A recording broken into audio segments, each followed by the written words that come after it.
Request lagu favoritmu di fitur live chat Audio Plus, aplikasi RCTI Plus.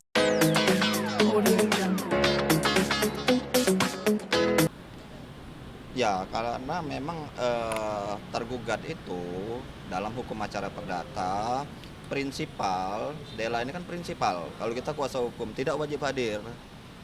Dan memang semuanya nggak ada, jarang sekali prinsipal yang hadir itu, karena kan kita sudah ada surat kuasa. Kuasa itu bertindak sah, mewakili daripada Dela. Artinya kalau sudah sah ya tidak ada masalah lagi, kecuali ketidakhadiran tanpa alasan yang sah. Nah, itu baru masalah, gitu ya. Alasannya apa?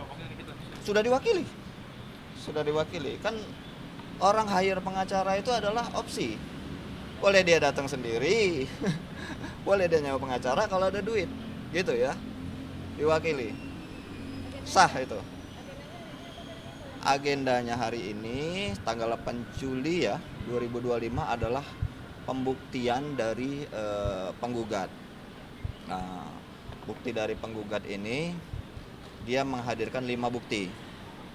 Bukti yang pertama adalah laporan dia di Polda Metro Jaya yang menyatakan bahwa mobil itu tidak diketahui keberadaannya.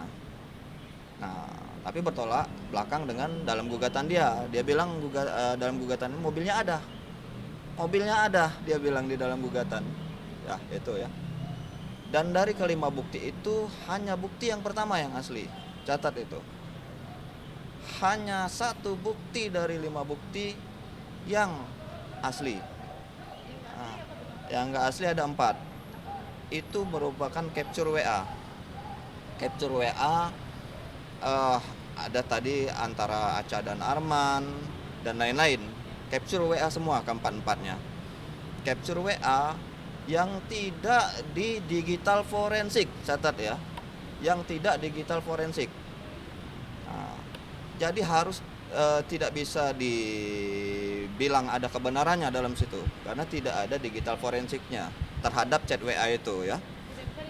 Tidak bisa jadikan bukti gitu ya. Boleh dijadikan bukti tapi tidak patut ditimbang karena tidak memenuhi adanya persyaratan digital forensik. 1 ya. Kedua, tidak ada autentifikasi ahli dari chat itu.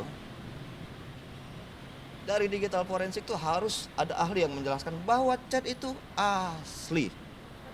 Ya. Kalau masalah Arman pernah chat atau tidak dengan Aca, itu kita sudah sampaikan di dalam jawaban. Sudah kita disampaikan di dalam jawaban dan itu masuk materi pokok perkara ya. Nah, nanti akan muncul semua di dalam putusan di dalam pertimbangan hakim. Itu ya, jangan kita masuk ke materi perkara ya, gitu. Oke, ada lagi pertanyaan? Berarti Nah, bisa dibilang abang yakin kalau misalnya bukti-bukti SS ini palsu atau ini hanya belum dibuktikan aja? Buktinya belum memenuhi syarat secara hukum. Kalau bahasa kerennya itu belum proper, gitu, ya buktinya, gitu. Tapi kalau LP-nya tadi asli LP-nya. Ada cap basahnya, ada tanda tangannya. Akan tetapi dalil dalam LP itu bertolak belakang dengan gugatan. Di mana di LP bilang mobilnya tidak diketahui, di gugatan dia bilang ada. Yaitu. Dalam gugatan juga dia salah menyebutkan. Bukan B1169. Tapi yang benar B1669. Yaitu objek sengketanya itu, nomor polisinya. Ya. Kemudian ini perkara sebenarnya ya harus selesaikan dulu pidananya. Itu kan seperti kita udah ketahui, Aca sudah jadi tersangka kan. Terus ada petunjuk-petunjuk juga dari pihak kejaksaan kan. Nah, itu kan belum selesai. Nah, setelah itu nanti jaksa akan melimpahkan ke pengadilan, bahkan buat dakwaan dengan putusan. Ya, putusan itu juga masih ada upaya bandingnya, masih ada kasasinya, masih ada peninjauan kembalinya, belum berkekuatan hukum tetap. Bang, Jadi tidak ada bukti yang sempurna kalau ada belum putusan yang berkekuatan hukum tetap, putusan pidana ya. Nah, itu. Selain chat apa lagi bang? Tadi yang asli belum tuh. Ya. Yang tidak asli menurut abang adalah chatnya. Terus apa lagi yang tidak asli? Semuanya chat semua. chat Semuanya apa chat sih, semua. Bang? Chatnya apa mungkin? Saya kalau begini ya, kalau sidang pembuktian itu kita hanya melihat bukti tertulis itu asli atau tidak. Kita tidak boleh lama-lama ngelihatnya apa gitu kan. Nanti kalau mau ngelihatnya lama itu dia ada namanya agenda inzage atau pemeriksaan berkas yang kita ajukan kepada panitera. Baru kita catat itu detail tuh apa sih isi chatnya, berapa jam berapa menit ke berapa gitu ya. Jadi kita hanya memeriksa asli atau tidak bukti itu gitu. Nah, perkara ini ya masih bergantung, terlalu cepat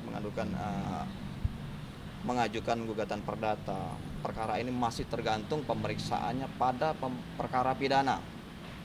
Itu hal penting. Belum waktunya mengajukan gugatan. Ini masih tergantung perkaranya.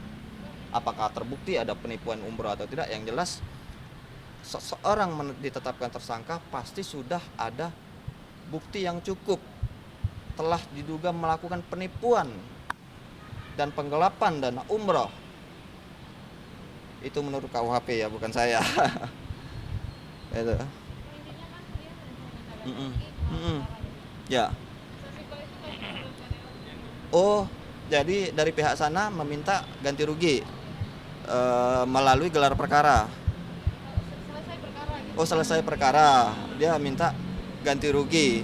Nah, jadi kan nanti kan kalau untuk perkara ini ya, di gugatan ini ya satu itu saya bilang seharusnya nggak diperiksa lagi materi pokok perkaranya apakah dia patut diganti rugi atau tidak, karena secara formil kan perkara ini harusnya pidana dulu yang jalan, baru perdata.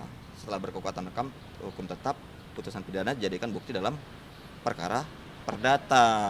Nah, tapi secara formil di dalam gugatan, secara material dalam gugatan dia bilang ganti rugi itu nggak dirinci sama dia. Tergugat 1 itu dari mana dapatnya angkanya 100 juta. Tergugat 2 250 juta dapat dari mana? Tergugat 3 250 juta dari mana? Misalkan dia dari ban kempes itu di KJPP sama dia, ada kantor jasa penilaian publik, ban kempes ini sekian ya. Nggak ada dirinci. Gugatan yang ganti ruginya tidak dirinci harus ditolak. Ya, secara material, secara formil pidananya dulu sebenarnya harus jalan.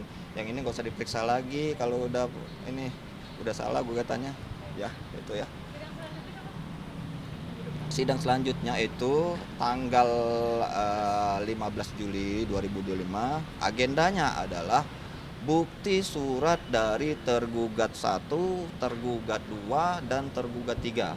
Berarti Nah, itu balasannya, Bang. balasannya. Ya. Jadi kan setiap pihak itu diberikan kesempatan seluas-luasnya untuk membuktikan apa yang sudah didalilkannya. Penggugat ada dalil, kita ada dalil. Penggugat ada bukti, kita ada bukti. Itu namanya ajas keseimbangan, mendengarkan semua pihak. Apa aja- Tidak apa? apa aja buktinya nanti? Oh, nanti buktinya nanti. Itu materi pokok perkara. Nanti. Sekitaran apa, Bang?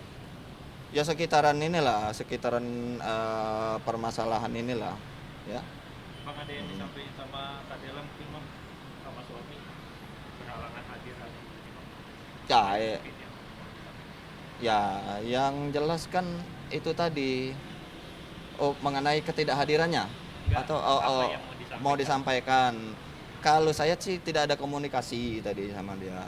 Cuman yang kemarin itu kan sudah berulang kali kita sampaikan bahwasanya kalau seseorang telah dijadikan tersangka, berarti menurut Kitab Undang-Undang Hukum Pidana telah ditemukan bukti yang cukup bahwa seseorang melakukan penipuan dan penggelapan dana umroh. Ya, itu aja yang disampaikan ya. Jadi kalau dalil dia kan penggelapan mobil, dalil kami penipuan umroh, penggelapan umroh. Ya, itu ya. Maksudnya atas sama-sama. Agung Fatur Rahman double R. Ya. Terima banyak, kasih Bang. ya. Terima kasih banyak. Akan dijadikan saksi juga nggak nanti dalam persidangan selanjutnya? Oh, kalau secara hukum enggak. Secara hukum pihak tidak boleh dijadikan saksi. Ya, Della Puspita adalah pihak tidak boleh dijadikan saksi. Hukum acaranya begitu, gitu. Tidak boleh dilanggar itu. Pihak ya pihak, saksi ya saksi. Terus yang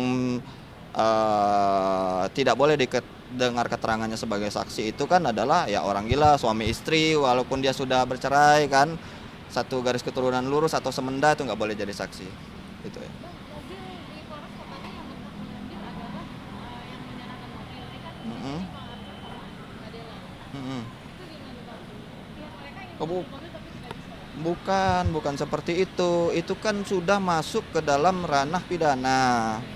Mobil itu ada kaitannya dengan tindak pidana penipuan dan penggelapan umroh, ya, sebagaimana dinyatakan dalam surat-surat yang ditujukan kepada kepolisian, kepada dari kejaksaan, ya, berupa P19 untuk menyita itu. Nah, jadi itu barang sitaan. Barang sitaan itu nanti dikembalikan kapan? Pertanyaannya. Setelah berkekuatan hukum tetap, hakim nanti akan memutus amar, satu, siapa yang bersalah. Dua, barang bukti dikembalikan ke siapa? Kan itu nanti. Bukan si Della atau si Arman. Ya, atau juga bukan juga si ini yang berhak. Tapi yang berhak menentukan akan dikembalikan ke siapa? Hakim nanti. Itu ya. Yakin menang dalam perkara ini? Yakin dong ya. Ya gugatannya juga cuma 3 lembar kan. Jawaban saya aja udah 12 lembar. Ya. Ya secara formil, material yakin, dunia akhirat apalagi. Ya. Terima kasih.